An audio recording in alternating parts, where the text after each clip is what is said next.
I was on a mission to make a product that was good enough for Kobe Bryant, because I knew if it was good enough for him, it would be good enough for everybody. He kept saying, so you want to build a brand around recovery. He was the athlete trying to look for any advantage to prolong his career. I had this brand that was trying to develop the next thing to help crack the code for athletes. And he actually said, give me 2 weeks and I'll give you my honest feedback. I wish I could say that he loved him and raved about him, but that's not what happened. Job's not finished. Through behind-the-scenes access to the locker room and working closely with the best athletes in the world, Hyperice set out to revolutionize the way that athletes would recover from competition. Maybe meeting Kobe was the precursor to it. Well, this is just too good of a story that has to keep going. You have to have an attitude that failure is not an option.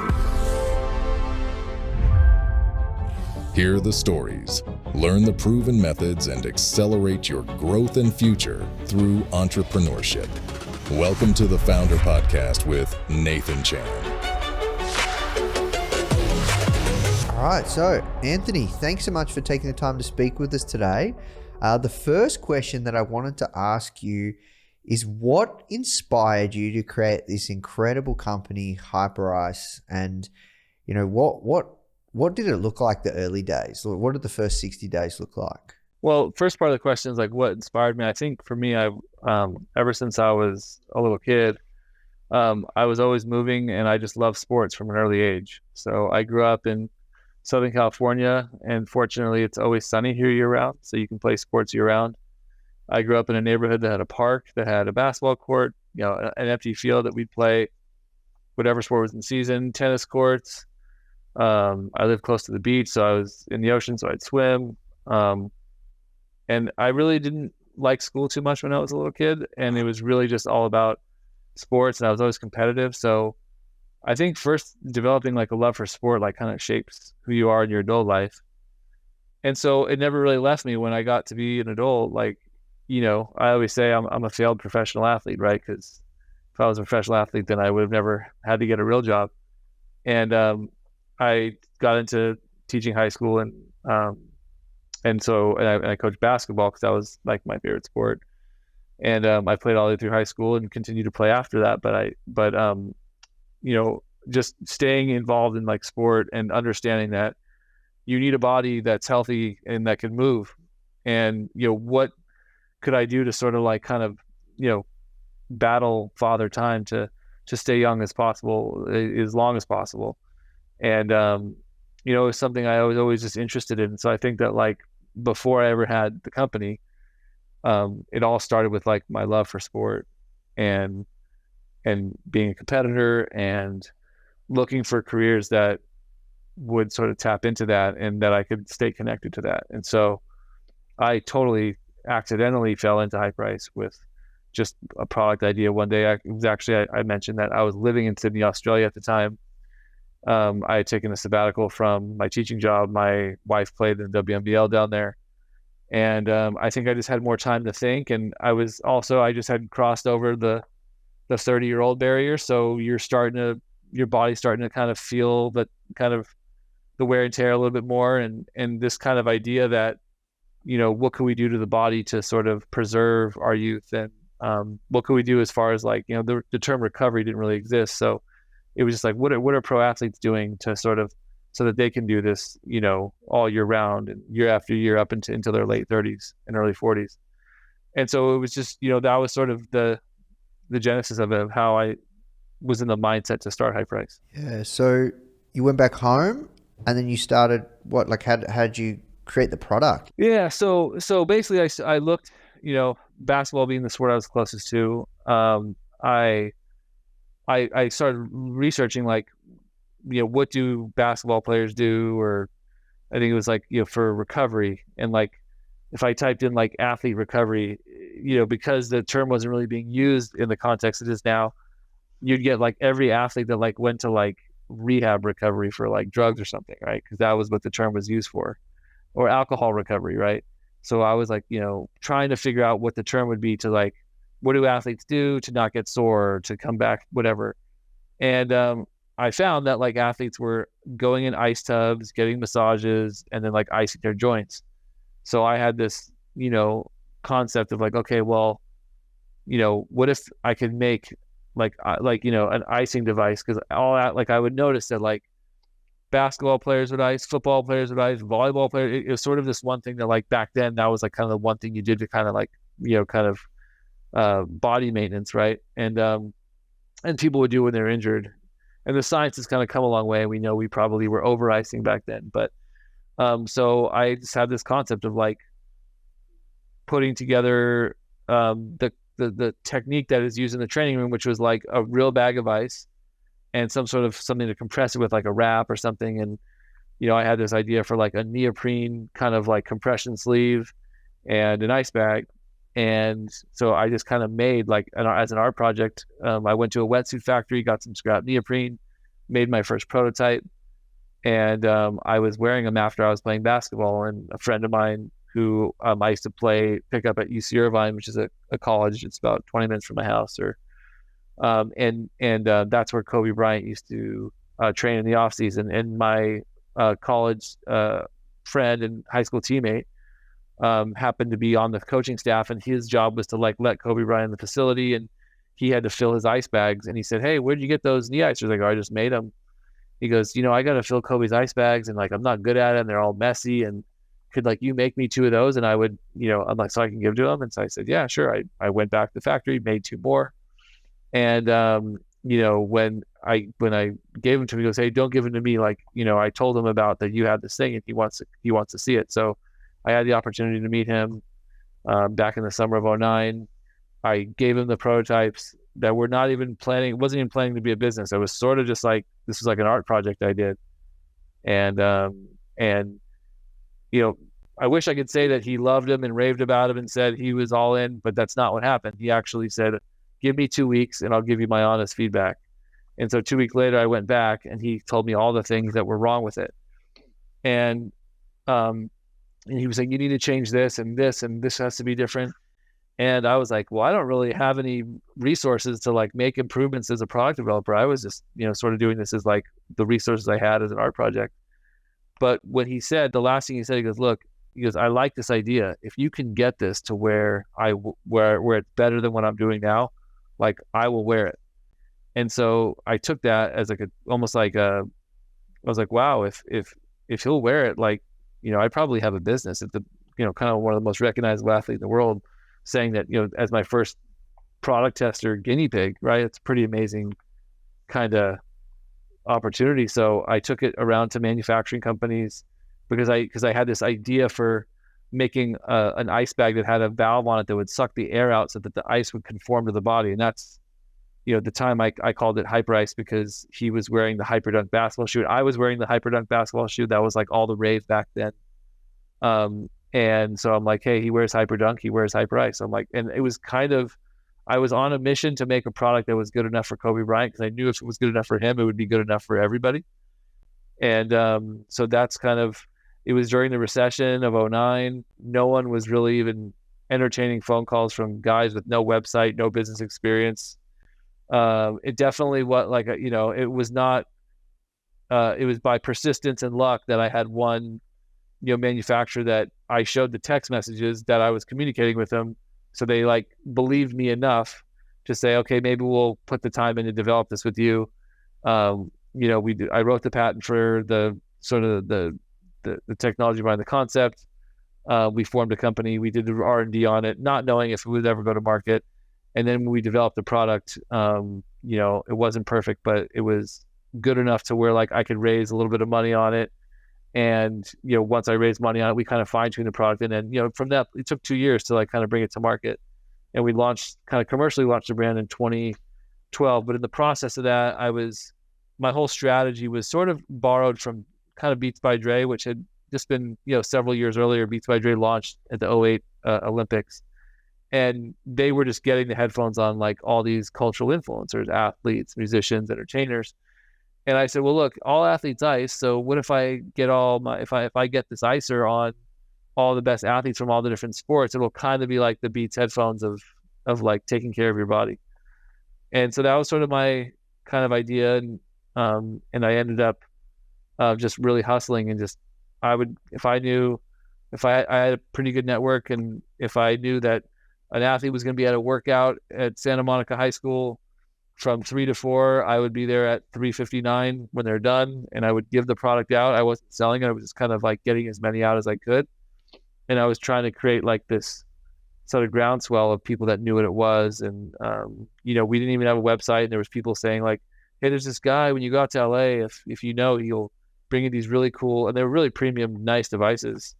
And it was way better than what they were doing with just a plastic bag. So it was, I look back on it now, and I was just super green and just not really, had no, making it all up as I go along. But it was like sort of just like the hustle that was so key in those first couple of years, because I just didn't have anything to I didn't have a website. I didn't have like any history or anything like that. And so throughout this time, I was building my network. And I always say the core of everything is if you deliver a product that people find that they like and that helps them, it goes a long way. And so the company, that was sort of like the seeds of before we went commercial, is like, really developing that reputation. Yeah, wow, a lot to unpack there, man. Yeah, lot to unpack.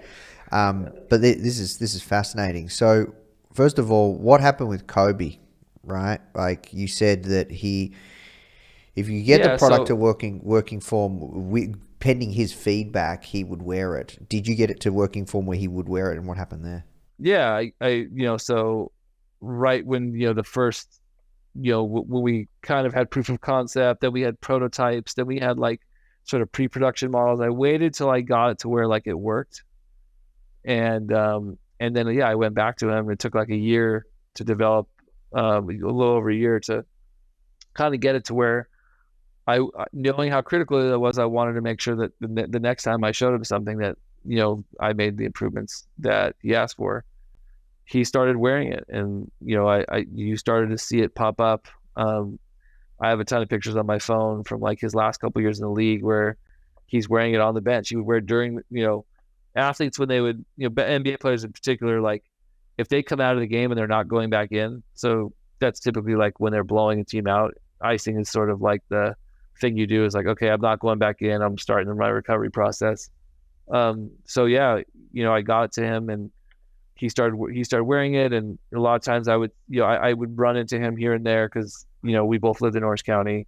And I'd run into him at UCI's campus where he trained, and he just kind of knew me as, he used to call me Iceman, because that's kind of was like what I was to him.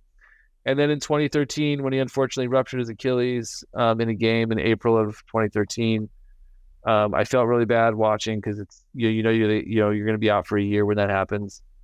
And then I worked with my team. We made a custom Achilles icer for him, and he was impressed by it. And I think more just as a way of saying thanks, reached out to me via phone, and I hadn't kind of talked to him in a while. And he said, I remember when you came to me a couple years ago, and you had you had an ugly cardboard box with some cut up product in it, and he was like, but now, I go around the league, I see people that are wearing your stuff, like you got it to market. He remembered, he knew that he had a hand in, like, if had he gave me different feedback, if he just said, hey, thanks, and never talked to me again, I don't know if I would have, definitely pushed. He gave me like the target to shoot for, right? So we ended up, meeting the next day in 2013, and I think it was June 2013. We started talking again, just about, and then he was an Achilles boot, so he wasn't playing. So he actually had time to think about, life after basketball, and he was really interested in brand building and storytelling and like kind of things in sports that could carry over into his life after basketball. I think he was so focused on, he thought thinking about retirement was like a weakness when he was in his prime. But now, like, sort of when you rupture your Achilles, you're kind of faced with your own mortality, right? That the time's not going to be forever. So I think I just kind of overlap with him at a time. We were both the same age. I think overlapping at a time when he was at that age where it was like, okay, I want to direct this passion I have and this fire that I have that is all going to basketball now into like whatever the next thing is. And, he won an Oscar the year after he retired from playing, because he won the Oscar for Dear Basketball, which is a story he wrote. I don't think that'll ever happen again. I don't think any professional athlete is going to win an Oscar, period, but let alone one the year after you retire. And I just think it spoke to like his curiosity for learning new things. And I just happened to live 10 minutes down the street, and, you know, he was interested in, you know, he kept saying, so you want to build a brand around recovery? And he's like, you know, that my whole part, like, he was at the point in his career where he was looking for any competitive edge to like extend his career. And so I think he was just interested in the subject, and that's what kind of bound us together, which was like, he was the athlete trying to look for any advantage to prolong his career. And I was sort of this, you know, I had this brand that was trying to develop the next thing to help kind of crack the code for athletes.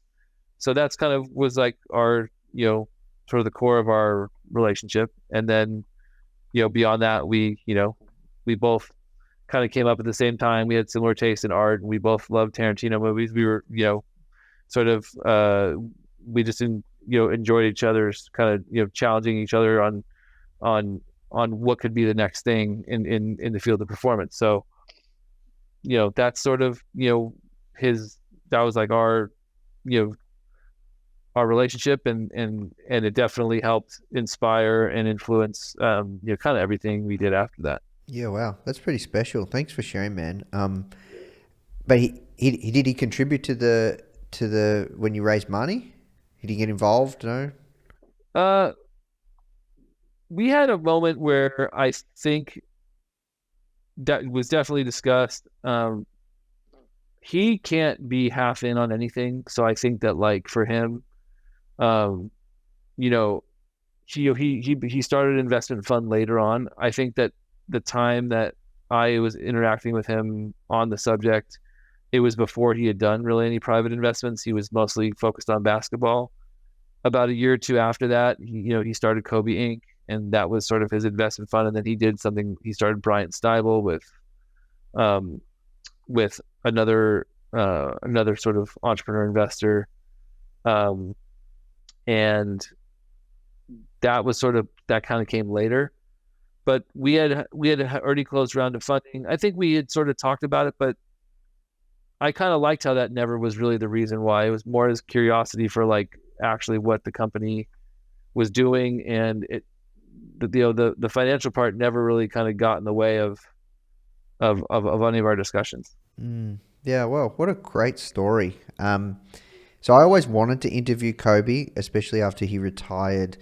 And he, at the time, before he unfortunately passed, he was only following like 50 or 60 Instagram accounts, and Founder was one of them. And I wrote to him multiple times through the Founder account, but I was never able to connect with him. I saw that he saw the messages. And if you look now, he follows a couple hundred accounts. Founder is still one of them. But yeah, it was a real shame we never got to do that interview, because, yeah, he's an impressive human. Yeah, right. Yeah. Okay. So I just want to get a little bit deeper unpacking the development stuff, because I think that's a key breaking point or a key stumbling point for people. Like you created a product that went through an R&D process. You had to obviously break mold. You can't go out and white label and go to China and, you know, make some small tweaks. Like, this is a very sophisticated product. Like, can you give us an indication of kind of MOQ? What was initial startup capital to get this thing up and going? What kept you going? Like, how'd you get your first sale? Like, all that stuff, man. Yeah, I mean, so my first product line, the company's called Hyperice because we made a line of ice compression devices. So they were, it was all really centered around one idea about removing air from the process to, like, basically get ice to kind of mold around the body and be like a wearable. And so I had identified the materials that we were going to use. I had a engineer that the manufacturing company I went to sort of allowed me to collaborate with an engineer that was really helpful, because obviously I wasn't an engineer and I had to get a crash course in engineering and product development. So everything from, like, materials and what we were going to make everything out of, like, there's a lot of decisions that have to be made. And there's a lot of trial and error. You try different things, you try different materials, you try different shapes, and then there became the money. Yeah, now we got to put up money for tooling and molding, and we weren't doing volumes that supported. I never even thought about going to China at the time. Everything I knew, my whole life was in Southern California. So there's a good manufacturing infrastructure here. It's not really meant to be scalable, but it's more high skill. And so there was a medical formulator that was out about an hour away, and we worked with them on formulating this material that we needed for our what we call the ice cell, which is the receptacle that the ice went in. That was really cold. That was sort of like the optimal material for our application. And then figuring out how to mold that, we did this process called dip molding, which is it's an art and science together. And so learning that process, and then we had plastic injection molding. And then the easiest part, the part I was probably most close to, was like with the compression element, we were using neoprene. And growing up here, you wear wetsuits in the winter for sure, and then spring and fall. And so knowing that there was a wetsuit manufacturer that was within 30 minutes of my house, having access to that type of material, I got like a crash course in neoprene and how it's cut and sewed. And so yeah, like it was just, a lot of testing different materials, trial and error. I had to raise a little bit of money to pay for like tooling and stuff, but you're kind of making it up as you go. And my whole thing was like, if you build it, they will come. Like if we can build a great product, like that was really the whole focus. It wasn't about what the cost was going to be or how. It's like, can I just get something that's really good, and I'll figure out the rest later.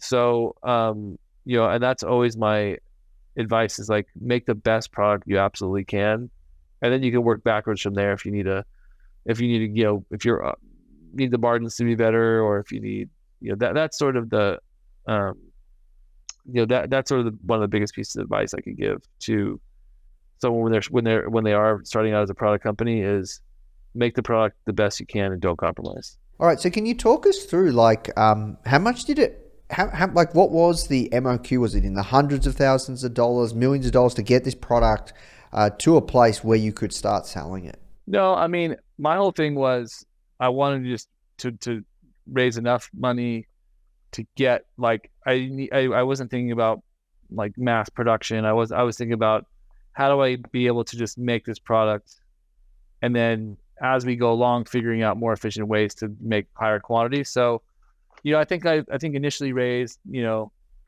initially was like, 50 to 100 grand.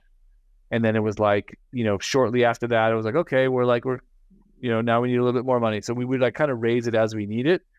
And, I think some people like kind of, over raise. And, my advice to founders is like, your company's worth your valuation's the lowest, in the beginning. So raise what you need. Don't like over raise, because, it's highly dilutive to you. So, that was one thing I think that maybe I just did by accident, because it's not like I knew it. It was just sort of, I was raising as I needed it. Right. And, so yeah, like, 50 to 100 grand to kind of get all the molds built, like, sort of, trademarks and sort of like the nuts and bolts of like registering the patents and all that kind of stuff. So I think it was like, let's not try to do too much and over raise and move into a big office. It was like, I was like doing it out of my car. So it was sort of, bootstrapping it and kind of run and gun. And that was sort of how it was in the beginning. And then, we raised enough to like, you're on these like stepping stones. You get to the next one, And so that was sort of the accidental strategy. I don't know if it was by design or out of necessity. Hey guys, I really hope you're feeling inspired from today's interview. Now, the truth is, all successful e-commerce founders started from zero, with a spark of an idea and a whole lot of determination. But let's be real, building or growing an e-commerce business is no walk in the park. And that's where Founder Plus comes in, which I'm really excited to share with you. It's a culmination of a decade worth of work at Founder. So if you're feeling stuck in your e-commerce business, you're lacking confidence to move forward, or you're worried about making costly mistakes or not knowing how to grow your business, Founder Plus is here to support you on your journey. You get access to a customized learning pathway with proven frameworks from successful e-commerce founders for fast results, incredible programs, a supportive community, weekly live mentorship, exclusive savings on startup tools, and 24/7 real human support. Try Founder Plus today for just $1 for 7 days so you can accelerate your business goals. Visit founder.com/start $trial or click the link in the description to claim your trial. All right, now let's jump back in the show. Yeah, so look, there is definitely a common through line that I see when interviewing founders, and it's that naivety, right? Like, because you don't know what you're doing that much, you just kind of wing it along the way, and it does eventually work out if you keep pushing forward. Would you agree with that? Well, it doesn't always work out. I think there's some people that give it is the best effort they can. They work hard, they're passionate, and sometimes the chips don't fall in your favor. I think there's no founder that could ever sit with any sort of modicum of success and say that, oh yeah, I just did it all because I was smart enough and good enough and everything. You have to have luck along the way, and sometimes luck's not even in the way you're thinking of it. Just, you happen to run into someone at the right moment at the right time that helped you. I think that we tend to think of our life as like, oh yeah, well, this is all meant to be, or it's all going to work out. I mean, everyone is entitled to however they want to believe it. But for me, I was an opportunist, but I always believed that like I operated every day as like, I need to like make this happen, because I can't just like rely on luck to happen. But if you put yourself in a position to be lucky, you can capitalize on it. So I just don't, I think that no matter, you can do everything right, and sometimes it just doesn't happen. And there's people that put an honest, effort into it and kind of do everything that they maybe should. And sometimes just maybe I think successful founders have to recognize that, I use a surfing analogy. Like you have to, sometimes you go out and the waves are really good, but the best wave just doesn't come to you at the right. If you're not, you got to paddle hard at the right time. And sometimes the waves come to you and sometimes they don't. And when that wave comes, you got to paddle hard, you got to get on it. And that wave is like the wave of opportunity. And but if you're not in the water, you're never going to catch it, right? You can't catch it from the sand. So I just try to get in the water every day, right? I was putting myself, I would go and meet an athlete if I knew that, hey, so-and-so is going to be in town. I would drive an hour just to because you never know who the athlete was going to be with, if that person was going to lead to someone, if that was going to be an investor. So again, I say get in the water every day and you're in the lineup. And when the wave comes, you got to paddle hard and catch it. And if you miss the wave, you might not get another one for a while, or you might not ever get one. So, I feel like the luck is lucky to get the wave, but if you're not in the water and you're not paddling hard, then you're not even in a position to get it if you're sitting on the sand. Yeah, no, look, I agree. I guess when I said that statement, it was more around kind of like, if that business doesn't work, you start another one, and then you take those lessons and then you start another one, but you never give up. You just keep going, right? I just never thought, I just didn't even allow that thought to enter my mind that it wouldn't work. I don't know. So I just, from the second I started High Price, just when I think, and maybe part of it was that meeting Kobe was the sort of the precursor to it. I was like, well, this is just too good of a story that has to keep going, right? So, it's like you have to have the attitude that failure is not an option. Yeah, I agree. And you said something interesting. You said you had a pretty good network, but at the same time, you were a high school teacher, right? Yeah, but I don't know. I where I live is, as the song goes, it's the edge of the world and all of Western civilization. California is, especially Southern California, there's a lot of action here. A lot of people come through here, sports, entertainment. My wife is a professional athlete. She played at UCLA. I had a lot of friends that played in sports. So I just was in the sports culture, even though it was down here. And then there's a certain amount of, if you're a relationship centered person, you can find way. Like I was born and raised middle class, more or less, or upper middle class, not very fortunate to grow up where I grew up because it's a beautiful place. But it wasn't like I was the son of a professional athlete or, some famous CEO or anything. It was just, I was I always felt that I had to go make it happen. And so my network was just people that I had from sports. So I go back to coaching basketball, and, you're always one connection or degree of separation from someone who knows someone who knows someone, and weaving those relationships and, was just a skill that I guess I had. But never was really transactional about it. I always tell my other piece of advice is, look, there's on the spectrum of, relationship spectrum, there is the transactional relationship, and then there's like the relationship centered person, right? And I just never was transactional about anything. I generally, if I met someone, I would, not do it was I never focused it from a transaction perspective. I focused it as I was doing something that I believe was going to change the industry and help people, and if people saw that authenticity in my motive, that we could. And to this day, I have really good relationships because of that approach. It's always served me well. So, I think that if you really believe in what you're doing and you believe it's providing the value to people and the greater good, then it's really easy to be a relationship centered person because people see the goodness in your work. Yeah, I'm a big fan of serving first and asking later.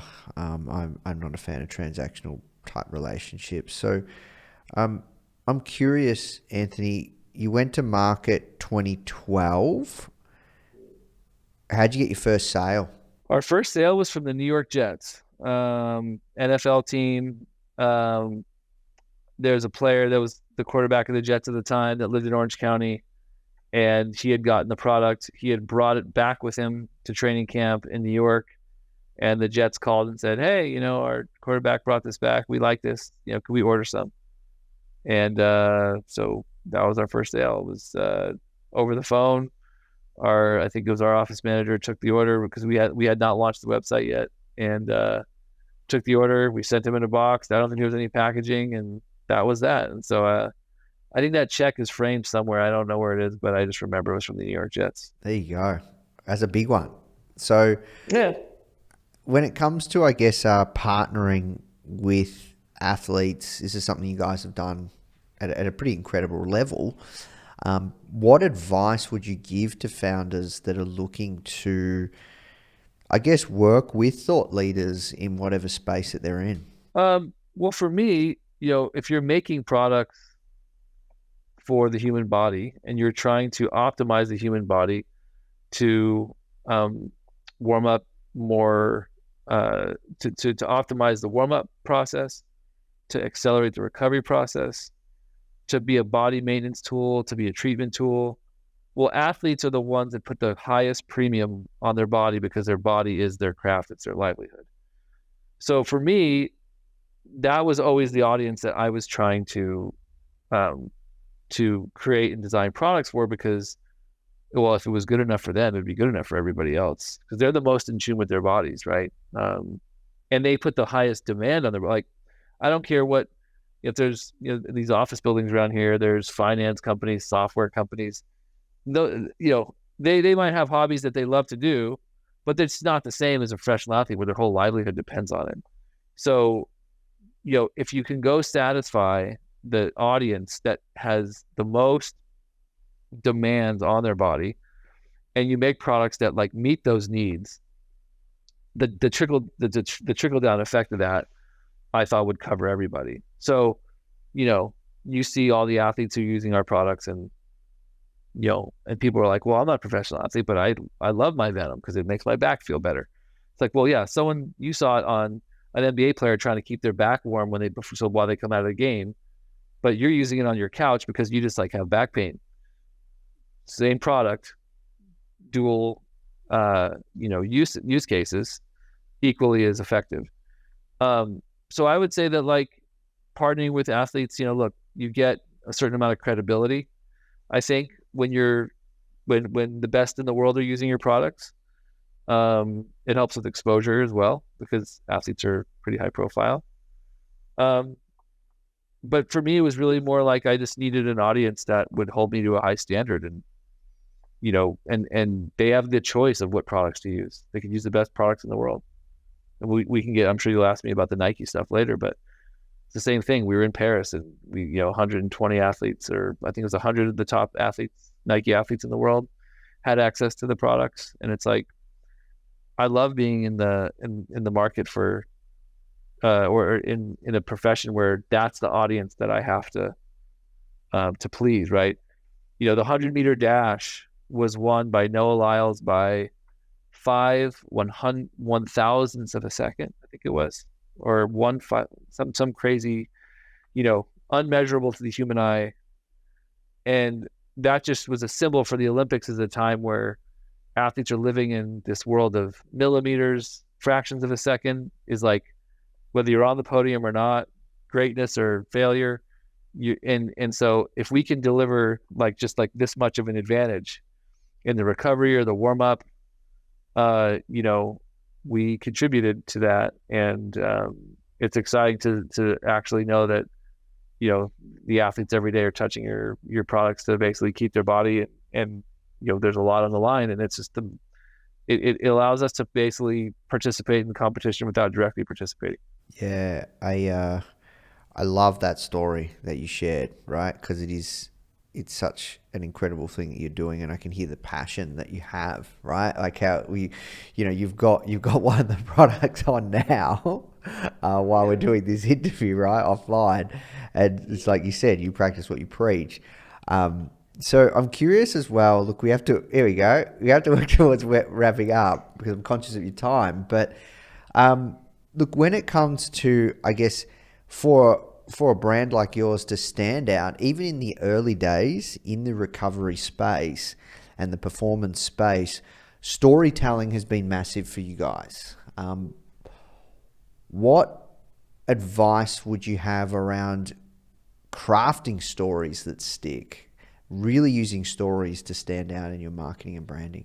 Yeah, for me, I always was a product developer, or especially from the early on, that was I was figuring out what the athletes needed, coming back, formulating the product ideas, working with my team to develop them.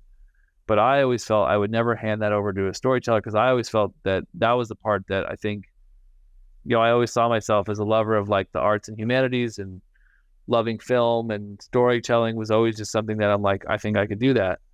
And that's always been sort of, my, there's two of me here. One is in product, and the other is brand and storytelling.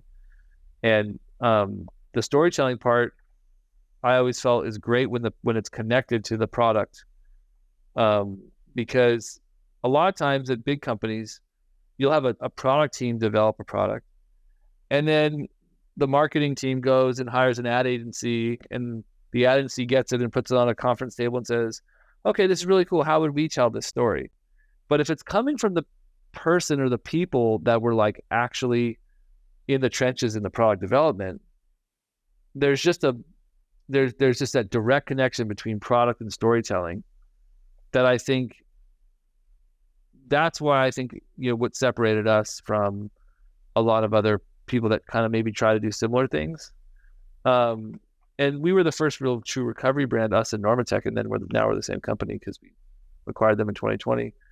But I always felt storytelling was our competitive advantage, not just the products, because when you're developing new products that are sort of new inventions, it's not like, when the massage gun has become so ubiquitous, but when we first came out with it, people were like, what's that? The thumper? They wouldn't really know what to call it, right? It's not a toothbrush. It's not a hairdryer. It was this thing that percussed, and, I called it a percussion device. They laymanly referred to them as massage guns. But I can remember when we developed that product, we wanted to own the storytelling and be the experts on what it is, why you needed it, how it worked. And that storytelling part of it is something I always love doing, because if you're part of the ideation of the product and you're part of the development of the product, being able to kind of share that with the audience, that was always a real thrill for me. And putting together really good teams around me to tell the story, meaning a really good production team, good cinematography, good sound design. I typically write a lot of the sort of the pieces that we do in our advertising, and I try to make our ad not feel like ads. They're educational pieces to so you understand what the products are and what they do. So my advice is, if you're a founder and storytelling is not your best asset, we'll find someone who's really good at it, because I think it's a really important part. I mean, Steve Jobs said the power in society goes to the storyteller. We set the narrative, and it's just a super powerful tool. And I think the best founders are the best storytellers. I agree. Couple last questions. We have to work towards wrapping up, conscious of time. In the spirit of storytelling, I said to you, the best interviews that our community loves are the ones where founders are, share the real stuff. And you said to me, we'll have to keep it PG-13. People don't want to hear the full dark stuff. What can you share with us? Well, I think as companies grow and there's more money involved, and you have investors that come on along the way that were not there from the beginning, and not every investment firm or group shares the same ethos as a lot of the brands do, because I look at my company as we're a group of people, and there's moms, dads, we have the people that work here come every day and they're part of something. I see the human side because I'm around it. Sometimes investors that are removed from it, they just see it as I put money into this thing and more money should come out of it, and they lose the human side of it. And because of that, they just view it as well, I invested in this and I'm entitled to this return. And they don't consider all the work and sacrifice that goes into it. And look, since I started this company, we went through the rigors of ups and downs of being a startup. We kind of got our footing and kind of had some sort of this really crazy growth from a company that went from 10 employees to 100 employees and 9-digit revenue all of a sudden, and it was very life-changing for a lot of people. And then COVID hit, and so we're in a global pandemic. I think anyone who owned a business was well, what the hell is going to happen? Are we just going to be eating each other in a month? No one knew. And so I think that during that time, and you kind of have to ride these waves of the ups and downs. And I think it was super challenging for consumer products companies during COVID because there was just supply chain interruptions, and then we were having a hard time judging inventory. As all companies, even big companies were having a hard time because we were getting this big rush of demand because people were at home and buying a lot of consumer products. And then when the pandemic ended, people said, well, I don't want to buy anything anymore. Now I want to go on vacation. Now I want to travel. So it shifted from goods to experiences. And so you're trying to predict this and build your modeling on all this, the changes in behavior. And so you have to, and during that time, you have investors and you have projections, and sometimes you hit and sometimes you miss. And, we get paid to make decisions, and no one bats 1,000. You don't make every right decision. And so in those times, I would say there's just, you want to have investors who are supporting their company that view and understand that the company is run by humans. There's going to be wins and there's going to be some losses, but being supportive along the way. It's being in any healthy relationship, you want to have the unconditional support, and that doesn't always happen. And when it comes to money, people just see everything in pretty black and white terms. And sometimes there's battles, and you have to walk over a few dead bodies to get through things. And figuratively speaking, obviously, we're not mobsters, but it's I think that's just the hardest part, is just dealing with people that don't have the same connection to this thing that you started and that you really care about. And dealing with people is always the hardest part of, I think, any profession, and definitely in this case too. And that was way me of answering your question without really getting into personal details and naming names. And it's just but look, all things, we ended up in a good place, but there's always ups and downs in every company. Yeah, thank you for sharing. Well, last question. What's next that you're most excited about for Hyperice? Well, I think the obvious one would be the launch of the commercial launch of the Nike shoe, the Nike Hyperice collaboration that we debuted at the Olympics. The Olympic ones were sort of pre-production. 100 athletes at the Olympics got them.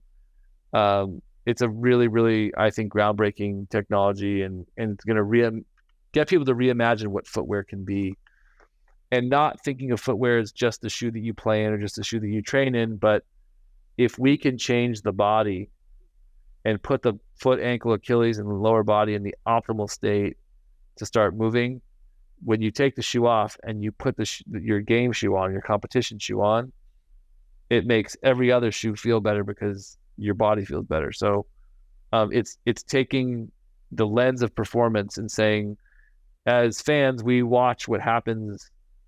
If it's a 100-meter dash, it lasts 10 seconds. If it's a football game, it lasts 3 hours. Most sports are around 2 hours.